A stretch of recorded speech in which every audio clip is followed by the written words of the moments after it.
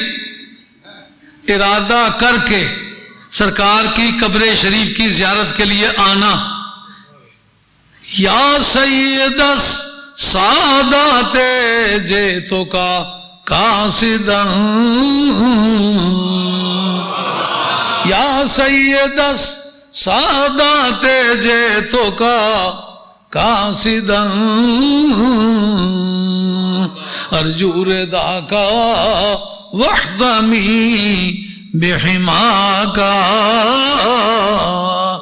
امام ابو حنیفہ ہوں، بغداد کا رہنے والا ہوں، آیا ہوں مدینہ طیبہ میں، مسجد نبی بھی یہی ہے اور مقامات مقدسہ بھی یہی ہیں، لیکن جیتو کا قاصدن، آیا ہوں آپ کے پاس، آپ کا ارادہ کر کے آیا ہوں، لیکن کوئی پوچھے مجھ سے کوئی عبادت کرنے کے لیے آئے ہو، کہا نہیں، ارجو رضا کا، آپ کی خوشنودی کی آپ سے امید کرتا ہوں، واحتمی بحما کا، احتمی ہے یہ ضرورت شعری کے لیے حمزے کو گرایا گیا، وکرنا باید متکلم کا مضارع کا حمزہ ہے، یہ قطعی ہے، یہ وصلی نہیں ہے، اس لیے اس کو گرایا جانا درست نہیں، لیکن ضرورت شعری کی وجہ سے اس کو گرایا گیا۔ کہا آپ کی خوشی کی امید کرتا ہوں، کیونکہ زیارت کے کئی مقاصد ہیں نا، ایک مقصد ہے آنا اور اعلی مقابر کے لیے دعا کرنا، آنا وہاں سے برکت حاصل کرنا، آنا ان کی ترقی درجات رب سے چاہنا، ان سے آنا اپنی حاجات مانگنا۔ کہا یہ جتنے مقاصد بجائے خود ہیں، مجھ سے کوئی پوچھے امام حنیفہ بغداد سے چل کے کیوں آئے ہو؟ کہا آیا ہوں ارادہ کر کے، مراد صرف آپ کی خوشی ہے اور آپ کی حمایت حاصل کرنا چاہتا ہوں، اس کے سوا کچھ ارادہ نہیں، نہ نفل پڑھنے کے لیے آیا ہوں نہ اور کسی عبادت کے لیے آیا ہوں، آیا ہوں تو صرف تیری خوشی کے لیے آیا ہوں، ساری دنیا ایک طرف ہے، تیری خوشی ایک طرف ہے۔ واللہ یا خیر الخلائق ان لی، واللہ یا خیر الخلائق ان لی قلبا مشوقا لا یروم سواک، اے اللہ کے رسول، ساری کائنات کے شہنشاہ، تجھ سے میں الفن کہتا ہوں کہ اللہ نے مجھے ایسا دل دیا ہے جس میں سوائے تیری محبت کی طلب کے کوئی چیز مولا نے رکھی نہیں۔ اچھا آئیے، امام حنیفہ کہیں میں ارادہ کر کے آیا ہوں، اب بات ابن تیمیہ کی ماننی ہے یا بات حضرت امام حنیفہ کی ماننی ہے؟ اور نقل اتارنی ہے کسی پاس ہونے والے کی اتارو، فیل ہونے والے کی نقل کیوں اتارتے ہو؟ آئی بات خیال؟ اب سرکار سے پوچھتے ہیں یا رسول اللہ، یہ جو قبر کی زیارت کا مسئلہ ہے، آپ نے اس کے متعلق خود کیا ارشاد فرمایا ہوا ہے؟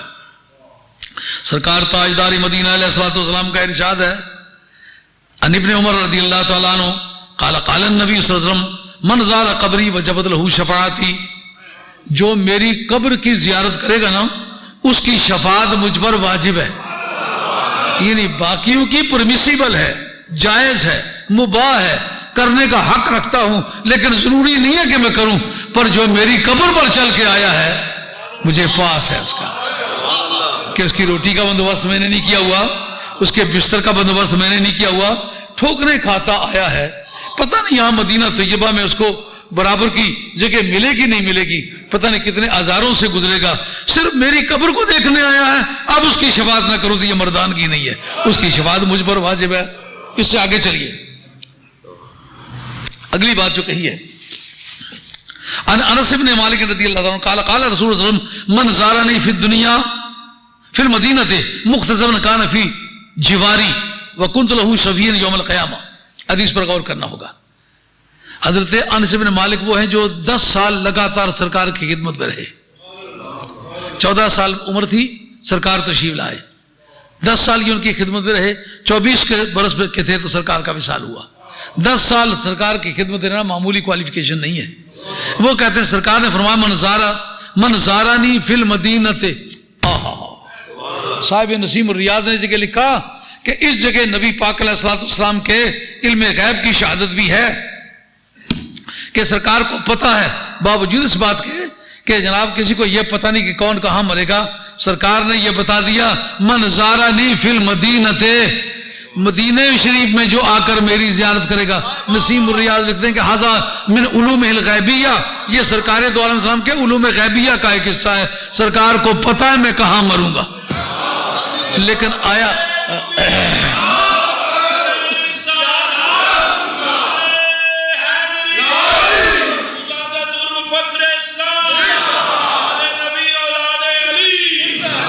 کہتا ہے کہ مختصباً یہی نیت کر کے آیا ہے، یا مختصداً کا ترجمہ کیا ہے، ارادہ کر کے آیا ہے، یعنی ویسے نہیں کہ آیا شاپنگ سینٹر کے لیے ہے۔ تو کہنے مائیاں جنا کلموں میں کہتا پولی تھی نہیں، میں جلی عمرہ کرنے دی جلی ہے، وہ پوچھو نماز ہی قدر یہ پڑی تو عمرے کرنے دی کیا تیاری کریں، سہیلیاں نال بانی اتھا جڑا شاپنگ سینٹر ہے نا باہر ہے نا کپڑا، اتھا میک اپنا سامان اتنا ملنا کہ یہ کسے جائے، واقعی سرکار نہیں بارگاہ نہیں منڈی ہے اتھا جتنی ورائٹی ہے کرا بھی نہیں، تو اصل گئی میں عمرے تھی نہ گئی میں اصل گئی شاپنگ سینٹراں واسطے ہے، سرکار فرمایا پھر مارے بارگاہ جانے کا کوئی فائدہ تو کہ نہیں پہنچلا۔ جو ارادہ کر کے آیا ہے نا وہ کیا ہوگا، کانا فی جواری، اس کے دو لفظ ہیں محدثین کے نزدیک، ایک ہے جواری میرے پڑوس میں ہوگا، محدثین اس کی تحقیق کرتے، صاحب نسیم الریاض نے لکھا کہ ھذا جواری، یہ جوار کا لفظ ہے، کیا معنی، کہ اس کے معنی میری پناہ میں ہوگا، میرے پڑوس میں نہیں ہوگا۔ جو ارادہ کر کے آیا ہے میری قبر کے پاس حاضری دینے کے لیے، وہ قیامت کے میدان میں میرا پڑوسی نہیں ہوگا، میری پناہ میں ہوگا۔ ڈھونڈا ہی کرے صدر قیامت کے سپاہی، وہ کس کو ملے جو تیرے دامن میں چھپا ہو۔ آئی بات خیال میں سرکار نے یہ امر واضح کر دیا کہ نہیں کہ یہاں زیارت کا سسٹم کس طرح کا سسٹم ہے، اور اس کے بعد یہ دوسرے محدثین نے اس پر گفتگو کی ہے کہ جس سرکار دو عالم علیہ السلام کی بارگاہ میں آئے تو کھڑا کس طرح ہونا چاہیے، منہ کدھر کرنا چاہیے، سرکار کو خطاب کیسے کرنا چاہیے، یہ حصہ انشاءاللہ کل بیان کریں گے۔ 1 گھنٹہ اور 5 منٹ ہو گئے تو علماء کرام کی گلو خلاصی کے لیے جلدی اس کو فارغ کرتا ہوں۔ اچھا پیر کہتے ہیں نعرہ حیدری کے بارے میں جو پیچھے آپ نے تفصیلات بیان کی ہیں، چونکہ یہ پاکستان میں تھے نا، اس میں میں نے ریاض النظرہ کے حوالہ جات پیش کیے ہیں، ازالۃ الخفان خلافت الخلفاء کے حوالہ جات پیش کیے ہیں، اور وہ کتابیں میرے پاس موجود ہیں۔ سب دوستوں کو کہا تھا آپ فوٹو اسٹیٹ کر کے رکھ لیں تاکہ آپ کو دقت نہ ہو، صفحے بھی جلدیں بھی ہر چیز مذکور تھا۔ ان میں جس وقت سرکار تاجدار مدینہ علیہ الصلوۃ والسلام نے میدان بدر میں یہ دیکھا کہ صحابہ کا پلہ ہلکا ہو رہا ہے اور دشمن سر پہ چڑھا آ رہا ہے، اس وقت سرکار نے پروردگار کی بارگاہ میں یہ عرض پیش کی کہ مولا کریم اگر یہ مٹھی پر مسلمان مارے گئے تو قیامت میں تیرا نام لینے والا کوئی باقی نہیں رہے گا۔ ادھر جناب حیدر قرار بپرے، ایک ایک تلوار سے 2 آدمی اٹھتے ہی چلے گئے، اور آپ نے 39 آدمی اکیلے اپنی تلوار سے مارے۔ 39 آدمیوں کا ایک جنگ میں ایک تلوار سے مارنا، علی یہ تیری ہی شان ہے، دوسرے کی نہیں۔ اس وقت آسمانی قدسیوں میں ہلچل مچی۔ اس جگہ امام مغازلی لکھا ہے، لیکن امام مغازلی کے مطلب کہتے ہیں یہ کمزور آدمی ہے، چلو کمزور آدمی ہے تو کمزور ہی صحیح، لیکن محب الدین تبری کے بارے میں تو کسی کا بھی عقیدہ نہیں کہ کمزور آدمی ہے۔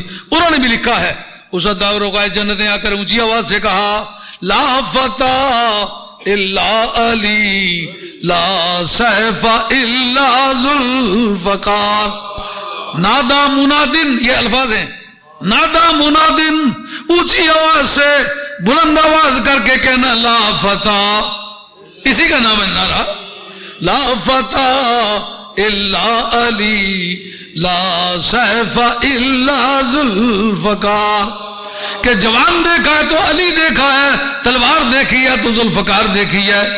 یہ کسر حقیقی ادعائی کہلاتی ہے بلاغیوں کی زبان میں، کسر اگرچہ تلواریں اور بھی ہیں پر اس ٹکر کی تلوار کسی ماں کے لال میں ہاتھ میں نہ پہلے دیکھی گئی ہے نہ آئندہ دیکھی جائے گی۔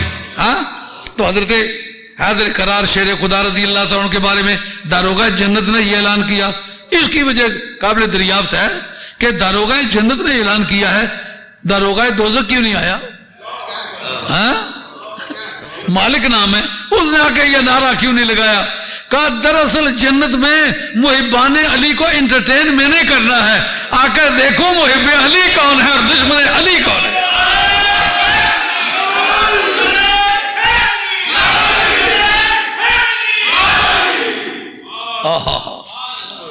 جب یہ نعرہ لگ گیا کمبے مکے دے کفار کہ چل گئی حیدر دی تلوار، اب رگڑے جا رہے ہیں، علی کے نعرے بلند ہو رہے ہیں، لا فتح الا علی لا سیف الا ذوالفقار۔ تفسیر سالبی نے لکھا ہے جب جنت کے عین دروازے پر جائیں گے نا، اس وقت رب کریم کہیں گے وقفوہم انہم مسئولون، ان کو روکو روکو، ان سے بات کرنی ہے۔ وہ کیا بات کرنی ہے؟ امام ابن مکی رحمۃ اللہ علیہ تفسیر سالبی کے حوالے سے یہ بیان کرتے ہیں انہم مسئولون عن حب علی، حب علی کے بارے میں ان سے پوچھنا ہے کہ علی کے بارے میں ان کی محبت کا کیا حال تھا، منکر علی ہیں یا غلام علی ہیں؟ اگر علی کے ماننے والے ہیں تو جو پچھلا فیصلہ برقرار رہے گا، اور اگر منکر علی ہے اس کو واپس کرو۔ جی داڑھی رکھی ہوئی کا داڑھی جا کے حجام کے پاس صاف کرا دے، ہمیں اس کی داڑھی کی کوئی ضرورت نہیں۔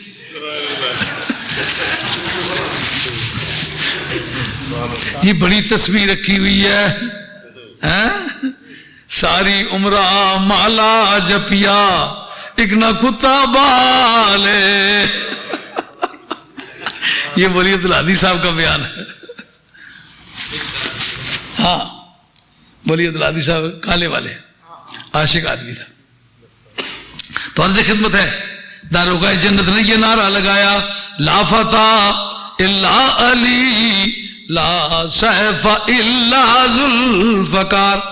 مولوی صاحب کے نعرے لگاؤ تو ہمیں کوئی اعتراض نہیں، صوفی صاحب کے نعرے لگاؤ کوئی اعتراض نہیں، پیر صاحب کے نعرے لگاؤ ہمیں کوئی اعتراض نہیں، اور ہمیں تو صوفی کے نعرے پر اعتراض نہیں، تمہیں علی کے نعرے پر کیوں اعتراض ہے؟ یہ جتنے مولویوں پیروں صوفیوں نعرے لگاتے ہو قرآن سے ثابت ہے، حدیث سے ثابت ہے؟ علی کا نعرہ تو حدیث رسول پاک سے ثابت ہے۔ پھر جو احد کا مارکہ گرم ہوا اور ساری دنیا تتر بتر ہو گئی، کسی جنگی ضرورت کی مصلحت کے تحت آگے پیچھے منتشر ہو گئے، اور اس وقت سرکار کے گردا کی جس کی تلوار چل رہی تھی وہ اکیلا علی تھا۔ اس جگہ ازالت الخفا عن خلافت الخلفاء جلد چارم معاصر حیدر کرار شاہ ولی اللہ صاحب محدث دہلوی بابا کے دہل کہتا ہوں نادا مناد لا فتح الا علی لا سیف الا ذوالفقار۔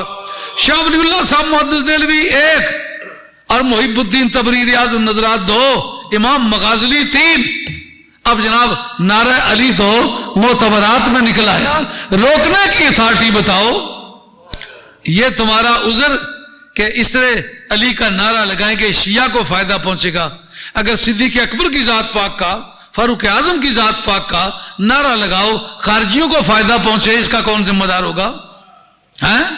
مقالات الاسلامیین امام ابو الحسن اشعری علم عقیدہ کی نامی کتاب ہے، اور عقائد کے تخصص میں یہ پڑھائی جاتی ہے مصر میں بھی، اور یہ مدینہ طیبہ میں پڑھائی جاتی ہے۔ مقالات الاسلامیین میرے کتب خانے کے اندر موجود ہے، اس کے اندر بتایا ہے کہ خارجی حضرت صدیق اکبر کی ذات پاک اور فاروق اعظم کی ذات پاک کہ اتنی تعریف کرتے تھے کہ سرکار سے بھی بڑھاتے تھے۔ اب اگر کوئی اس عذر سے روکے کہ تم ان شیخین کریمین کے اگر فضائل بیان کرو تو خارجیوں کو فائدہ پہنچے گا، تو کیا یہ عذر معقول ہوگا؟ نہیں، خارجیوں کو فائدہ نہیں، کالے چور کو فائدہ پہنچے۔ صدیق اکبر کے فضائل میں بیان کروں گا، فاروق اعظم کے فضائل میں بیان کروں گا، فائدہ جس کو پہنچتا پہنچے۔ اگر موسیٰ علیہ السلام کے معجزات بیان کروں یہودیوں کو فائدہ پہنچے تو ان آیتوں کو قرآن مجید سے نکالو گے؟ اگر عیسیٰ علیہ السلام کے معجزات بیان کرو عیسائیوں کو فائدہ پہنچے تو آپ قرآن مجید سے وہ آیتیں نکال دیں گے؟ جب عیسیٰ علیہ السلام کے فضائل کو تم نہ روکو، موسیٰ علیہ السلام کے فضائل کو تم نہ روکو، صدیق اکبر اور فاروق اعظم کے فضائل کو تم نہ روکو، وہ علی کے فضائل کو روکنے کے لیے تمہارے پاس کیا جواز ہے؟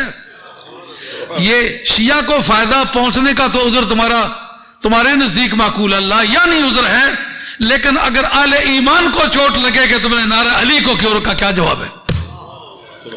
لیکن جس کے نعرے کو روکتے ہو اس کا نعرہ تو حدیث سے ثابت ہے۔ آئیے جو آپ کی تفسیر ہے روح المعانی، انما ولیکم اللہ ورسولہ، اس کے تحت لکھا ہے جو نبی کریم علیہ الصلوۃ والسلام مسجد میں تشریف لائے، وہ سائل جس نے سوال کیا تھا وہ باہر نکل رہا ہے. آپ نے پوچھا یار سوال کیا ہے، کس نے کچھ دیا بھی ہے؟ معلوم ہے لجپالوں کی عادت ہے کہ ہمارے پاس مانگنے آیا تھا، کچھ ملا بھی کہ نہیں. ہاں کیسی کیسی انوکھی بات ہے. نام لیتے وقت سب کے نعرے، لیکن ایک دھیلا نہ کسی نعت خان کو دو نہ کسی مولوی کو دو. بڑی خوبصورت تمہاری یادگاریں ہیں، کیسا تمہارا دین ہے. اور تمہارا تو اگر شجرہ بھی تلاش کیا جائے تو تمہارے شجرے میں بھی کوئی ایسے بزرگ نہیں گزرے جو سخی گزرے ہوں. ہاں کنجوس مکھی چوس. ہاں ہے کہ ناسا نہ بال پٹیے تو بھی سارے ملے کی درد ہونے لگ پہ. ہاں مردان حق سخی ہوتے ہیں، ان کی قبروں پر بھی سخاوت کے باڑے بڑھتے ہیں. سرکار نے پوچھا اور سائل کسی نے کچھ دیا ہے؟ یہ پوچھنے کی کیا ضرورت تھی. سرکار یہ احساس فرماتے ہیں میری مسجد میں آیا ہے، سوال کیا ہے، کچھ نہیں ملا ہے. عرصہ صاحب پری میں گیا، انہیں ایک آرج رکھا سا، وہ جتنے بیچارے نعت خانہ مولویوں کی پیسے دین نا اس آرے بچ رکھنے کچھ، وہ 1000 1.5 2,000 روپیے کسی جلے وہ نعت خان بیچارہ ٹور اس کی 5 روپیے بچوں دین جناب. پھر وہ ساہ کٹ کے نہ تو گالی بہوں کڈن. مولوی تو نعت خان نے پیسے روکی کلو، اس پتہ ہے ماڑے مربے تو تھے کوئی نہیں. نبی پاک نے گیت گانا تو بچے کی کھلانا اور یہ کہنے میں حق بجانے میں. وہ جس وقت میری تقریر کی باری آئی تو میں نے کہا میں اپنا کرایہ خرچ کر کے آیا ہوں، اپنا کرایہ خرچ کے واپس جاؤں گا، میرے نام پر کسی نے پیسہ نہیں رکھنا. وہ مجھے نہیں پتا تھا کہ یہ اپنی کمائی کا ذریعہ بنایا ہوا ہے. لیکن جناب موئے مردود نہ کفر تو نہ درود، جدھر گئیاں بیڑیاں ادھر گئے بلا. کنجوسوں کی قبروں پر کوے اڑتے ہیں، سخیوں کے قبروں پر باڑے بٹتے ہیں. سرکار نے پوچھا وہ کچھ ملا ہے؟ انہوں نے کہا یا رسول اللہ ملا ہے. کہا تمہاری حاجت پوری ہو گئی؟ ان کا میری حاجت سے زیادہ ملا ہے. کہا کیا ملا؟ انہوں نے کہا یہ مشتری بڑی قیمتی ہے، اگر اس کو بیچوں گا تو میری ضرور سے کئی گنا زیادہ مجھے پیسے مل جائیں گے. تو سرکار نے یہ کس نے دیا ہے؟ یہ کہنا کافی تھا کہ ایک آدمی نے دیا ہے. ان کا چل کے مجھے بندہ دکھا تاکہ میں جانوں کہ میرا کلمہ پڑھنے والا کون سا ایسا مرد خدا ہے جو سخاوت بھی رکھتا ہے. اندر گئے، جناب حاضر قرار استعاد بند نماز پڑھ رہے. انہوں نے کہا یہ آدمی جو سامنے نماز پڑھ رہا ہے اس نے دی ہے یہ مشتری. آپ نے پوچھا نماز سے پہلے دی تھی؟ ان کا نہیں، نماز کے اندر ہی دی تھی. اس اثر کا فکبر تکبیرتن، اس سرکار نے مولا مرتضیٰ کا نعرہ لگا تکبیر خدا بندی کا ہو. اور نبی پاک علیہ الصلوۃ والسلام کی بارگاہ سے تو علی کے نعرے لگتے چلے آئے. اب تم نعرے لگاتے ہو، ایک ثبوت پیش کرو نا کس کا نعرہ لگا ہے. روکتے اس کو ہو جس کے نعرے سرکار کی بارگاہ میں لگے، اور مارتے وہ ہو جو جیلم سے چلے. تو جیلم سے پہلے مسلمان کہاں رہتے تھے؟ نعرہ تحقیق سے میں کوئی اختلاف ہے، نعرہ تحقیق کے جواب سے اختلاف ہے. نعرہ تحقیق نعرے کو کوئی مناسبت ہونی چاہیے موقع سے. یہ نعرہ کہ نعرہ تکبیر اللہ کی بڑائی، اللہ اکبر کا پھر تو موقع مال مناسب ہے.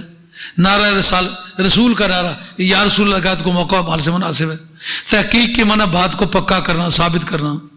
تو نعرہ تحقیق کے مقابلے حق چار یار، اس کا کوئی ثبوت لاؤ، کہاں سے نکالتے ہو؟ نعرے کے مضمون کو نعرے سے کوئی تعلق نہیں. اگر تم شیعہ کی تردید کرنا چاہتے اس سے ہم متفق ہیں، لیکن کیا کرو گے؟ نعرہ لگانے کی بنیاد اصل میں انکار ہے. شاید آپ نے اس پر غور کیا ہوگا کہ صحابہ کرام کے بارے میں تحقیق یہ ہے، جس وقت احد کی جنگ میں صحابہ منتشر ہوئے، منافقین نے یہ خبر مشہور کر دی کہ اللہ تعالیٰ ان سے ناراض ہو گیا. اس کے بعد رضی اللہ تعالیٰ عنہم ورضوا عنہ کی اصطلاح چلی ہے. جس وقت اسلام میں نبیوں کی مردگی کے پروپیگنڈے ہوئے، اس وقت یہ مشہور سلام علی المرسلین، علیہ السلام، ان پر سلامتی ہو، یعنی جس کو مردہ تسلیم کرو اس کے سلامتی کی دعا کیا ہوئی.